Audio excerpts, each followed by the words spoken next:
Aujourd'hui, on parle passion. Et oui, je suis Cédric Watine, je vais chez Outils du Manager, le podcast en français sur le management, le plus écouté. Juste avant de commencer, je voudrais te partager un petit mail qu'une des abonnées au mail privé m'a envoyé. Elle s'appelle Lydie. J'ai adoré son mail, donc je voudrais te le lire. En fait, c'est celui qui m'a inspiré cet épisode de podcast. Alors, je retrouve ça. Voilà. Bonjour Cédric, ce message m'interpelle. Je lui avais parlé de la raison pour laquelle je faisais tout ça. Pourquoi j'avais créé Outils du Manager, je vais t'en reparler juste après. Donc, ce message m'interpelle particulièrement. Mon cheminement pour trouver mon utilité dans ce monde est toujours en cours. J'adore. Avec ce management, j'en ai trouvé une partie. J'ai vécu l'impact que peut avoir un bon manager dans une vie. J'ai aussi vécu l'impact que peut avoir un mauvais manager dans une vie. Je souhaite être de ces managers qui impactent positivement. Lorsqu'on me demande ce que je retiens de mes expériences de manager, la première chose qui me vient comme réponse, c'est d'avoir accompagné telle ou telle personne à développer telle compétence, à gravir les échelons, à s'intégrer, à reprendre des études, à trouver plaisir à venir travailler chaque jour. Bien sûr, le fait de relever des challenges, de performer, mais honnêtement, je pense que dans 5, 10, 20 ans, ce qui ressortira, c'est cet impact que j'ai pu avoir sur une personne, même à petite échelle, cela reste. C'est ce qui me motive à travailler chaque jour. Je suis de formation ingénieur, j'aime les choses cadrées, j'aime les choses logiques, j'aime les routines, même si je ne les suis pas toujours, j'aime les choses concrètes. Ce que j'apprécie avec Outils du Manager, c'est le cadre et les outils pratico-pratiques sur le management que ton équipe et toi proposez. Le management est loin d'être inné, yes. Ça ne se fait pas non plus au doigt mouillé, évidemment. Et les méthodes transmises par ODM à travers les formations et les podcasts, ce me sont d'une aide précieuse. Merci Lydie. Donc Lydie, merci mille fois pour ton mail. Ça représente tellement ce que je pense du management. Évidemment, je ne peux pas passer sur la fin du mail où elle explique que quand même c'est grâce aux outils concrets qu'on propose qu'elle réussit à suivre son rêve d'être donc une manager qui impacte les gens. Et donc, je suis bien obligé de te parler de la promo, l'énorme promo qu'il y a en ce moment sur tout le catalogue. C'est hyper rare, ça va être très court. C'est le jour où on diffuse cet épisode, plus quelques jours, je sais pas combien exactement. Mais donc voilà, si ça t'intéresse, le seul moyen d'accéder à cette méga promo, qui est très courte, je le rappelle, donc si tu écoutes le podcast dans 2 semaines, elle ne sera plus en cours, mais c'est d'être inscrit au mail privé où je partage toutes mes découvertes sur le management. Donc c'est le moment de t'inscrire au mail privé. Voilà, c'était la pub. Je reprends mon sujet. Aujourd'hui, ce que je voudrais, c'est partager avec vous une réflexion très spéciale suite à ce mail qui m'a vraiment touché au cœur et qui m'a donné envie justement de creuser la raison pour laquelle je fais ça. C'est-à-dire que c'est une question qu'on me pose souvent. On me dit, mais en fait, je comprends pas bien. Cédric, depuis 2009, tu es là à passer beaucoup de temps à faire des podcasts, à promouvoir une nouvelle forme de management, etc. Mais pour qui ou pourquoi tu fais ça ? Tu es déjà chef d'entreprise, tu as plusieurs entreprises, et c'est vrai que j'ai pas besoin d'outils du manager pour m'occuper ni pour gagner des sous. Et en fait, ma réponse, elle est peut-être décevante, mais en fait, voilà, très honnêtement, je le fais avant tout pour moi. La première chose que je voudrais dire, et en fait cette réflexion, je la fais pour t'aider aussi dans ton métier de manager, pour t'aider à trouver ou à retrouver cette passion que peut-être tu as perdue, c'est qu'avant tout, il faut faire les choses pour soi. Et en fait, on a quelque chose de très profond chez nous. C'est Bergson, je crois, le philosophe, qui parlait d'élan vital, qui est un truc qui n'est pas tellement compris scientifiquement, qui n'est pas tellement explicable, mais en gros, qui nous pousse en fait à se créer nous-mêmes, c'est-à-dire à en permanence se construire soi-même. Moi, je pense que c'est très vrai, c'est d'ailleurs ce qui fait le succès du développement personnel, c'est que quand on commence à se voir comme un objet extérieur que l'on peut regarder et que l'on peut améliorer, alors on trouve souvent une première partie du sens que l'on cherche dans la vie, et c'est là qu'on va trouver notre passion. Donc, première chose pour moi, si je fais ça, c'est parce que j'ai le sentiment que ça me rend meilleur, que ça m'aide à devenir meilleur, à me construire. Le fait de faire ces podcasts, le fait de proposer ces formations, etc. Donc, je le répète, je le fais avant tout pour moi. On va voir que c'est pas la seule raison, mais je le fais avant tout pour moi. Je voudrais juste qu'on s'arrête 2 minutes sur ce truc-là pour parler de toi et pour te poser une première question. Est-ce qu'aujourd'hui, ta position de manager ou de chef d'entreprise, est-ce que tu peux la voir comme quelque chose qui te rend meilleur ? Je sais que c'est des postes qui ne sont pas évidents. Je parlerai en fin de podcast des différents profils de managers ou de chefs d'entreprise que je rencontre. Mais la première chose, c'est de réfléchir et de te dire comment je pourrais prendre cette opportunité de ma position de manager ou de chef d'entreprise pour m'améliorer moi-même. Est-ce que ma pratique du management m'aide à m'améliorer moi-même? Je pense que c'est vraiment une question qu'il faut se poser tous les jours. Et puis la deuxième question, c'est à propos de tes collaborateurs. C'est-à-dire qu'en fait, finalement, ce que tu te poses pour toi, tu peux te le poser pour tes collaborateurs. Parce que cet élan vital, cette passion qui nous anime, eh bien, elle existe chez chacun d'entre nous.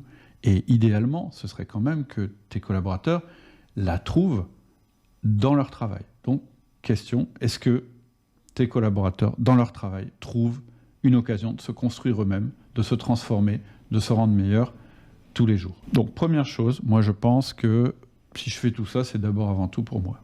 Mais il y a une deuxième chose que nous disent les philosophes ou les psys, c'est que oui, on est là sur cette terre pour s'améliorer, devenir le meilleur possible, devenir une meilleure version de nous-mêmes, etc., ce genre de trucs-là. Mais en fait, ce truc-là, ça tourne vite en rond. C'est-à-dire que oui, tu peux choisir de t'améliorer toi-même en regardant le nombril, etc., mais en général, ça ne te remplit pas. En fait, ce qui va aussi te motiver, la deuxième chose qui va te motiver, c'est de trouver ta place dans le monde. C'est-à-dire de trouver ton utilité dans le monde. Et c'est exactement ce dont parle Lydie dans le petit truc que je t'ai lu tout à l'heure, dans son mail. Et puis, c'est aussi, moi, ce que j'ai trouvé en tant que dirigeant. C'est-à-dire que quand j'ai dirigé ma première entreprise, je me disais, c'est utile, cette entreprise. C'est utile aux clients. Et puis, assez vite, je me suis rendu compte que, oui, c'est super qu'elle soit utile aux clients. Et en tant que manager ou chef d'entreprise, évidemment, tu as ce désir que ton service, ton entreprise soit utile à des gens extérieurs. Mais assez vite, si tu me connais, tu sais que je me suis dit, mais il faut aussi que ce soit utile aux personnes qui travaillent à l'intérieur, c'est-à-dire mes employés, mes collaborateurs, etc. Et on en parle d'ailleurs, j'ai fait un podcast, un épisode il n'y a pas longtemps que tu dois pouvoir retrouver, qui s'appelle « L'expérience employée », où j'explique pourquoi je pense que c'est l'aspect aujourd'hui fondamental dans une entreprise ou dans une équipe, c'est de savoir développer l'expérience employée. Et l'expérience employée, c'est permettre à chacun des employés dans l'entreprise de se réaliser pleinement. Et donc finalement, juste pour prendre mon exemple jusqu'au bout, bon, d'abord je me suis dit, notre utilité c'est par rapport à notre marché, puis après je me suis dit, oui, et mon utilité à moi, elle est par rapport à mes employés, et le fait de créer Outils du Manager, ça m'a permis de concilier les deux, c'est-à-dire de aussi faire profiter d'autres personnes de mon expérience et de mon évolution pour qu'elles-mêmes puissent évoluer plus vite que moi, puisqu'elles n'auront pas la courbe d'apprentissage que j'ai eue. Et ça me réalise aussi parce que du coup, je me dis, donc, Outils du Manager a une action sur les managers et sur les chefs d'entreprise qui eux-mêmes vont devenir meilleurs ou plutôt vont se retrouver dans une situation plus passionnante, celle du management, et ils vont aussi en profiter pour rendre leurs employés, etc., meilleurs. Et moi, je pense vraiment, c'est une croyance profonde, que c'est comme ça que nos sociétés, là je ne parle pas des entreprises, je parle de nos sociétés occidentales, vont s'en tirer. C'est en tirant des leçons de ce qui fonctionne bien, et moi, ce qui fonctionne bien, c'est le bon management. Et si on gérait un pays comme ça, je pense qu'il irait beaucoup mieux. Voilà, ça c'est une opinion personnelle, et peu importe si ça va jusque-là, mais voilà, les raisons pour lesquelles je fais ça, ce sont celles-là. Alors, la question d'après, c'est de se dire, ok, mais en quoi ça me concerne, moi, manager, chef d'entreprise? Je te l'ai dit, première chose, ça te concerne parce que tu te sentiras beaucoup mieux si tu te réalises à travers ta fonction. C'est la première chose. Mais il y a autre chose, c'est que effectivement, je suis d'accord avec Lydie, dans 5, 10, 20 ans, ce dont tu vas te souvenir, c'est sûrement pas d'avoir doublé le chiffre d'affaires. C'est sûrement pas d'avoir réussi en mettant la pression à tel truc ou en étant malin, etc. Je pense que ce qui te reviendra dans 10 ans, en tout cas moi c'est mon cas, quand je me retourne, c'est les personnes que tu as aidées à se réaliser et à progresser. En tout cas, moi, je pense que c'est le truc qui peut nous donner ce frisson en fait, du management, cette passion du management, et qui peut nous donner envie de nous lever le matin et de faire abstraction des contraintes, des difficultés qu'on a. C'est, oui, mais si aujourd'hui je réussis à faire avancer un de mes collaborateurs, eh bien ma journée, elle ne sera pas perdue. Et ça, effectivement, il faut des outils pour le faire, mais il faut surtout l'intention de le faire. L'intention de le faire, c'est ce que j'essaye de te transmettre dans les podcasts. aujourd'hui, par exemple. Après, la manière de le faire, bon, je vais faire mon petit coup de pub, c'est à travers les formations, parce que c'est ce qui permet de passer à l'action, et que si on a une grande ambition mais qu'on ne passe pas à l'action, la seule chose qu'on va réussir à faire, c'est de créer une grande frustration. Donc oui, il faut des outils pour passer à l'action, et ça tombe bien, il y a une énorme promo. En ce moment, la seule manière d'y accéder, c'est de suivre le lien qui est en descriptif pour rejoindre les mails privés, et accessoirement, tu recevras aussi mes conseils en management tous les jours. Voilà, c'était la petite pub. Donc, je te disais, voilà, tu peux trouver vraiment ta passion et ta raison d'être à travers ton management quand tu rends tes collaborateurs meilleurs. Mais ce que je voudrais ajouter et qui est crucial, c'est qu'en plus, ça correspond exactement à ce dont les entreprises ont besoin aujourd'hui. Donc ça tombe bien.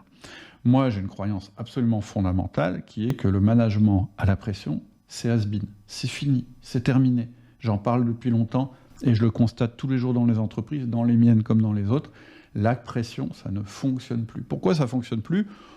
D'une manière générale, parce que le marché du travail a évolué, ça on en est tous conscients. Moi, toutes les conversations que j'ai avec des entrepreneurs ou des managers, c'est comment je fais pour trouver des personnes sur le marché. Il n'y a personne, je trouve personne, etc. C'est plutôt une bonne nouvelle, ça veut dire qu'on n'est pas loin du plein emploi, mais en même temps, ça cause des difficultés.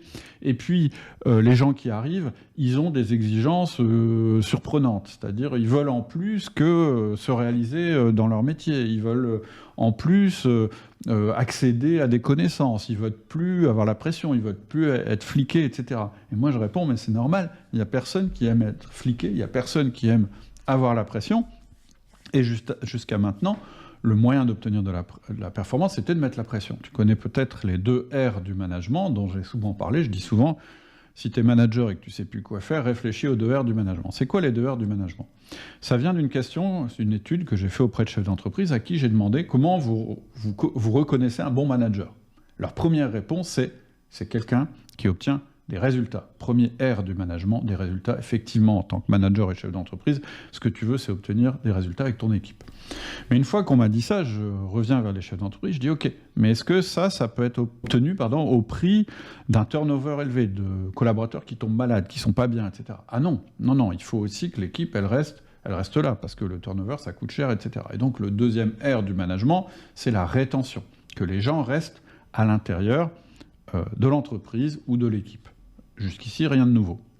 Et donc, ce qu'on faisait jusqu'à maintenant, c'est, on se disait, on obtient des résultats en faisant attention quand même de ne pas trop abîmer les gens, de ne pas aller jusqu'au bout, mais d'y aller pas trop loin, mais pas jusqu'au bout.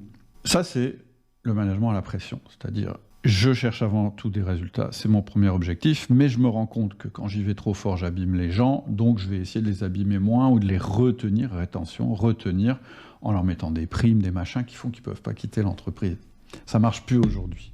Aujourd'hui, je pense que les R, ils se sont inversés. C'est-à-dire qu'aujourd'hui, si tu veux du résultat, occupe-toi d'abord de la rétention et fais en sorte que tes collaborateurs soient passionnés par leur job.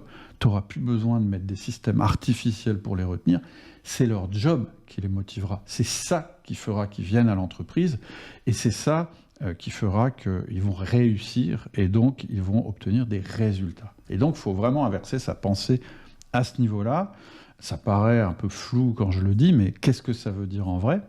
Ça veut dire que tu dois parfaitement connaître tes collaborateurs, par exemple. Pourquoi ? Parce qu'il y a un truc aussi qui est fondamental, en tout cas dans nos civilisations, chez l'être humain, c'est qu'il n'y a rien qui lui plaît plus que d'être unique. Et d'ailleurs, c'est vrai. Moi, c'est un truc qui me fascine. Les milliards, je crois que je ne sais plus combien il y a de milliards, je ne sais pas, c'est 20 milliards d'êtres humains qui ont déjà vécu sur la Terre, tout cumulé, les vivants actuellement, mais ceux qui sont morts, on n'a jamais trouvé 2 êtres humains identiques. Donc c'est vrai, ça correspond à une réalité, on est tous uniques.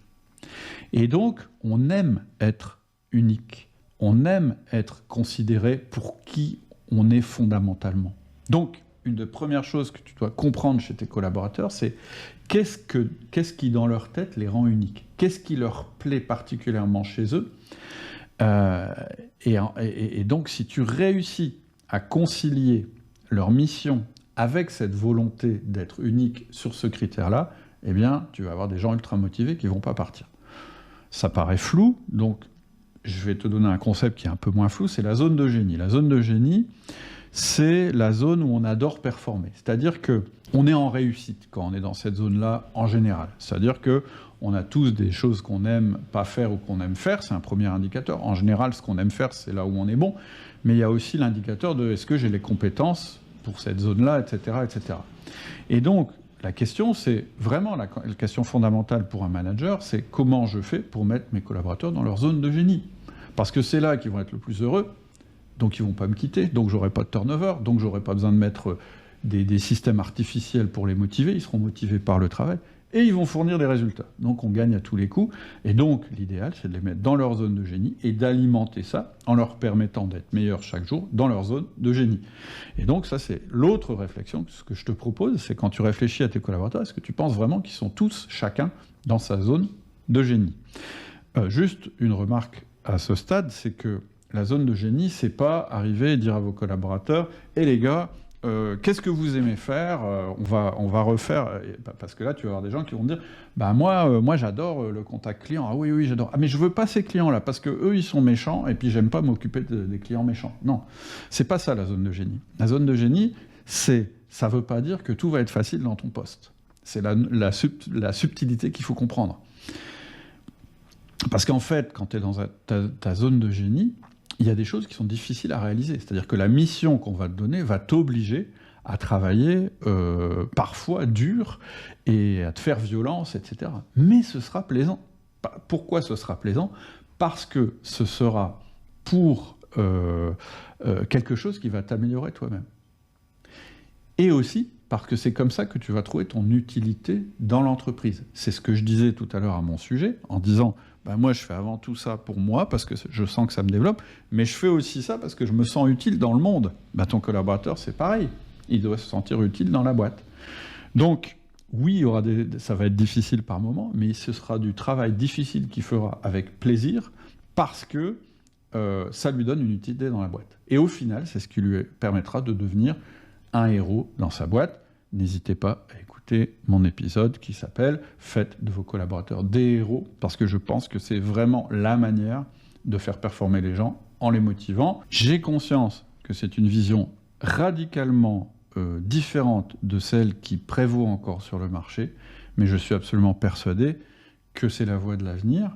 J'ai conscience aussi qu'on ne peut pas passer du tout ou rien, surtout quand on est manager dans un contexte où on a une direction qui n'est pas du tout dans cette mentalité-là. Tant pis pour elle. Par contre, je suis absolument convaincu que tous les managers ont une opportunité et une zone de pouvoir qu'ils ne soupçonnent pas, qui peut prendre en compte ce que veut la direction, mais qui va aussi travailler à l'épanouissement des personnes. Et tout le job du management et le job d'outil de manager, c'est bien de réconcilier ces deux visions-là. Donc c'est pas parce que tu as une direction qui est orientée sur la pression, les résultats, etc., que toi, tu n'as pas des zones dans ta pratique, des zones de pouvoir et de manœuvre qui vont te permettre de manager de cette manière-là. En tout cas, voilà, j'espère que cette réflexion t'a aidé à avancer là-dessus. Maintenant, on m'a posé la question, on m'a dit « mais pourquoi tu fais ça ?» Donc je viens de l'expliquer, je fais ça pour moi et pour changer le monde, entre guillemets. Mais après, la question qu'on m'a posée, c'est pour qui ? Parce qu'évidemment, cette fois-là, cette personne, c'était Hugo et Adélie qui m'a posé en me disant « on est en train de préparer les prochaines formations et en fait, une question qui revient tout le temps quand tu fais du marketing, c'est qui ta cible ? C'est qui ton avatar ? C'est qui ton... Comment je vais appeler ça ? C'est qui le profil type des personnes qui sont intéressées par ce que tu vas dire ? Parce que ça nous aide à mieux cibler nos mails, etc., etc.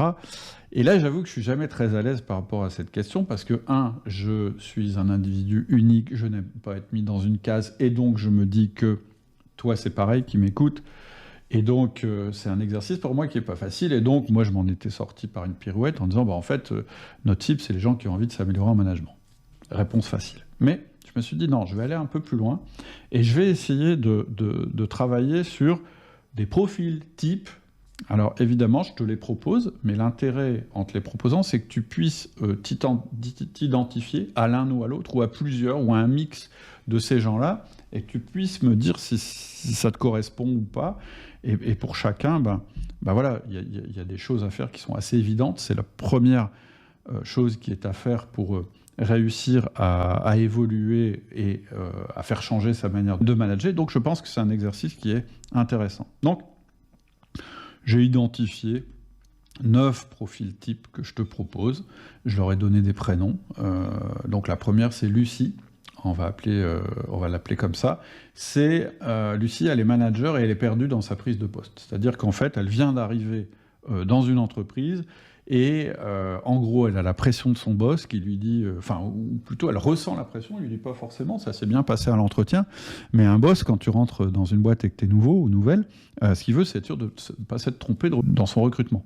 Donc le truc, inconsciemment ou pas, il va te mettre la pression pour obtenir des résultats tout de suite. Mais en même temps, c'est le moment le pire pour obtenir des résultats tout de suite, parce que, tu as tout à apprendre, hein, c'est une nouvelle entreprise, un nouvel environnement, et 2, tu dois faire connaissance avec tes collaborateurs, et en fait, la confiance, ça ne se bâtit pas en quelques jours. Et donc, tu risques de te planter si tu veux obtenir des résultats tout de suite. Et donc, la première chose à faire quand tu es dans cette situation-là, ça va être justement de négocier avec ton boss pour ne pas devoir donner des résultats tout de suite, tout en ne lui donnant pas l'impression que tu es là et tu vas jamais performer. On apprend ça dans une de nos formations qui s'appelle Start. Elle est destinée aux gens qui prennent un poste et elle est cruciale, cette formation, elle est cruciale parce que c'est ce qui va permettre de construire les fondations de ton futur poste. Si tu te plantes au début, c'est très difficile de faire marche arrière. Deuxième profil que je rencontre souvent, c'est Thomas, qui devient tout d'un coup manager de ses anciens collègues. Et l'erreur qu'il fait en général, Thomas, c'est de dire à ses anciens collègues « Non, mais on va rien changer, je suis toujours le Thomas d'avant, on est toujours potes, ça va toujours être comme avant, donc tout va bien se passer. » Et finalement, Thomas, il met rien en place, justement pour son système de management. Et en fait, il se trompe lourdement. Quand tu deviens manager de tes anciens collègues, tu ne peux pas leur dire « Tout sera comme avant ». Parce que si on t'a nommé à ce poste-là, c'est justement pour que tout soit pas comme avant, et que de toute façon, eux, les premiers à se rendre compte que c'est pas comme avant, c'est eux. C'est-à-dire qu'ils savent très bien que tu es en train de leur raconter des bêtises. Et c'est pas terrible de commencer à gérer une équipe en lui racontant des bêtises, et très vite, tu vas te retrouver entre le marteau et l'enclume, c'est-à-dire ta direction qui va te dire il faut qu'il se passe ça, et ton discours que tu avais tenu à tes collaborateurs en disant rien va changer. Non, les choses vont changer, d'ailleurs c'est pour ça qu'on t'a nommé. Donc, en général, il vaut mieux que tu mettes en place ce que j'appelle un système de management. C'est ce que notre formation LME, le manager essentiel, permet de faire, ou notre première mini-formation qui s'appelle un 1 Express, qui permet tout de suite de te mettre à un niveau manager, tout en gardant de bonnes relations avec tes collaborateurs. Le troisième profil que je rencontre beaucoup et qui me crève le cœur, c'est Charles, le désengagé qui a perdu la foi. En fait, c'est quelqu'un qui a été cramé par de mauvaises expériences passées et qui a du mal à retrouver sa motivation pour diriger son équipe. Et en général, c'est dommage, parce que ces gens-là, en fait, c'était ceux qui avaient... C'est les grands déçus du management, en fait. C'est ceux qui allaient là en se disant « Moi, j'ai confiance dans l'humain, je vais gérer comme ça, on va tous être potes, etc., etc. » Et je trouve que c'est extra, sauf que c'est pas comme ça que ça marche. Quand tu prends en charge une équipe, il faut que tu aies un système de management, et c'est à l'intérieur de ce système que tu vas réussir justement à nouer des relations professionnelles positives avec tes collaborateurs. Donc Charles, c'est vraiment celui presque qui me touche le plus, parce qu'en général, aujourd'hui, ce sont des tyrans ou des gens complètement désengagés, et à la base, c'était des gens qui avaient envie de bien faire, et vraiment, adopter un système de management pour ces gens-là, ça les transforme complètement, et c'est là qu'ils vont retrouver leur passion d'avant, mais avec une manière de l'exprimer qui est beaucoup plus concrète et surtout beaucoup plus dirigée et qui va leur permettre justement de ne pas retomber dans cette déception. Donc si tu es un Charles, tu m'intéresses particulièrement. Ensuite, on a Xavier. Alors Xavier, c'est l'indispensable expert. C'est l'âme technique de l'équipe. Et finalement, il s'est retrouvé à la tête de l'équipe parce qu'il était le meilleur dans son domaine. Souvent, on nomme comme directeur commercial le meilleur commercial, comme directeur comptable le meilleur comptable, et ainsi de suite. Et donc, finalement, Xavier, il va se dire, en fait, c'est ça qui m'a promu, donc il faut que je reste le meilleur expert.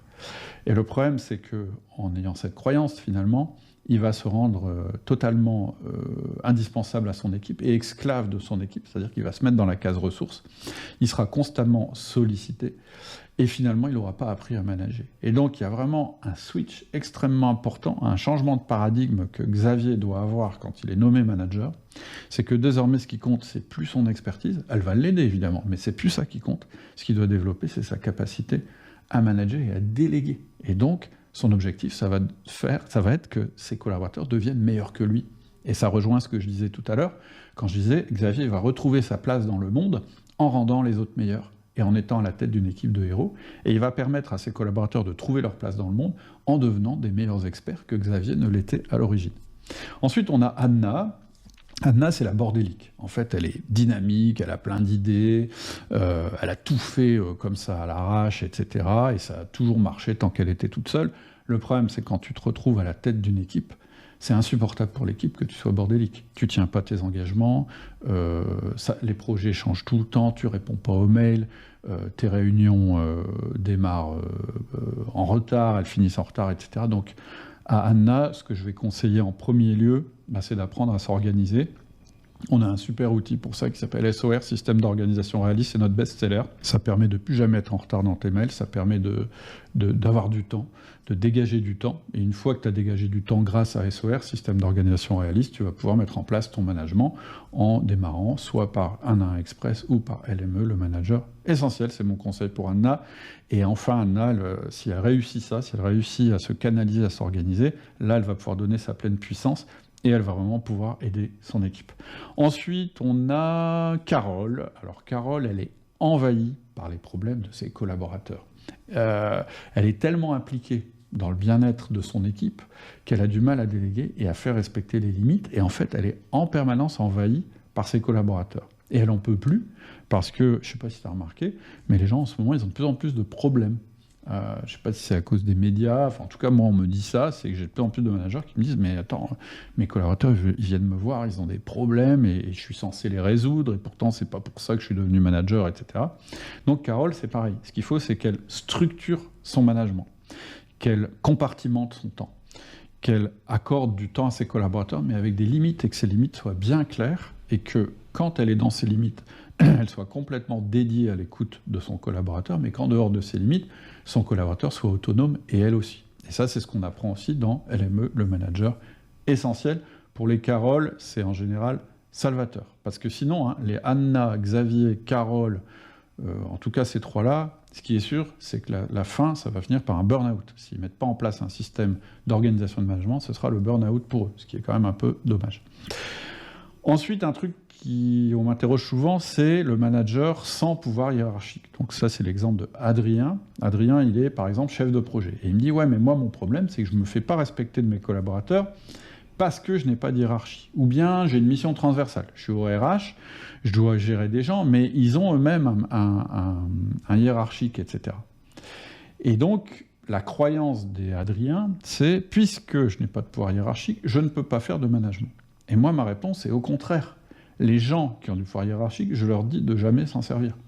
Aujourd'hui, la meilleure manière de gérer des collaborateurs, c'est justement par l'influence, c'est-à-dire en utilisant ni le pouvoir hiérarchique, ni l'autorité de compétence qu'utilisait Xavier, l'indispensable expert. C'est ce que j'appelle le pouvoir d'influence, et ça se développe avec le 1 à 1 pour nouer une relation de confiance, où on connaît mieux notre collaborateur, etc., etc. J'en ai parlé en début de podcast. Et à nouveau, ça va être la formation LME, le manager essentiel, qui va nous permettre de faire ça. Ensuite, les deux derniers profils, ce sont deux entrepreneurs. La première, c'est Amandine, qui est une petite entrepreneuse avec beaucoup d'ambition, mais elle est toute seule ou elle a très peu de personnes dans son équipe.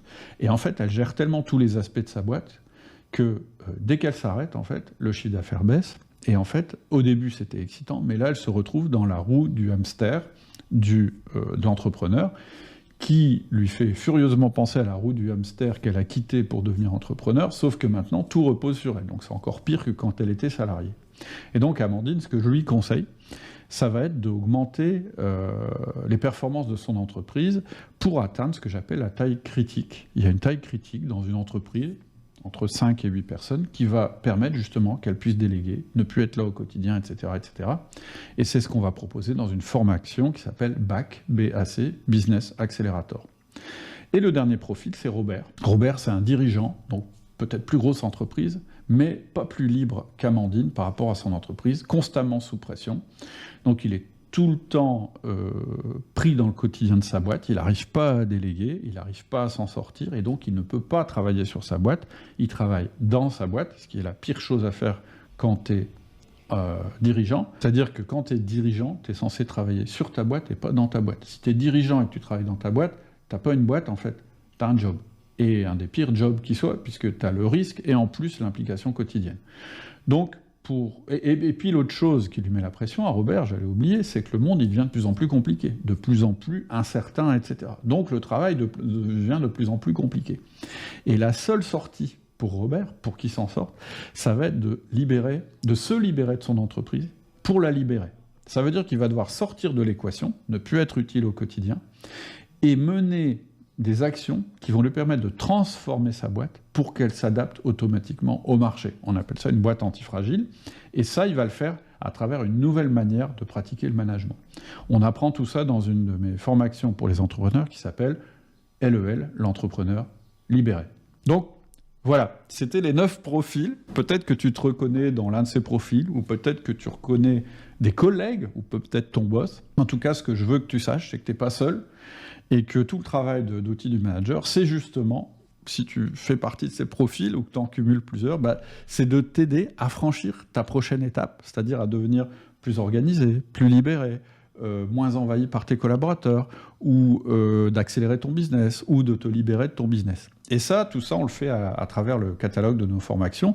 Aujourd'hui, on a bientôt une vingtaine. Ça représente ce que j'ai appris, moi, depuis que je suis chef d'entreprise, c'est-à-dire depuis 1998, que j'ai remis à jour, je te rassure. Mais voilà, c'est toute cette expérience accumulée dont je voudrais te faire profiter. Et je pense que c'est en démarrant à petits pas, en faisant le premier pas, celui aujourd'hui qui te bloque le plus, que tu vas retrouver la passion, du management et de la direction d'entreprise si tu es chef d'entreprise. C'est ce que je te propose chez Outils du Manager. Et donc, je vais faire mon petit coup de pub. En ce moment, grosse promo sur tout le catalogue. C'est le moment ou jamais de prendre ta première formation parce que des promos globales comme ça, avec des prix comme ça, on en fait très, très, très rarement. La meilleure manière pour accéder, c'est de t'inscrire à mes mails privés. En plus, tu recevras des conseils en management quasiment tous les jours de ma part. Et donc, voilà, je te conseille de cliquer sur ce lien. Je te dis à bientôt et je serai ravi qu'on puisse partager nos passions. N'hésite pas à rejoindre notre communauté. C'est comme ça que tu vas retrouver de la passion dans ton job. En tout cas, c'est tout ce que je souhaite et je te dis à bientôt.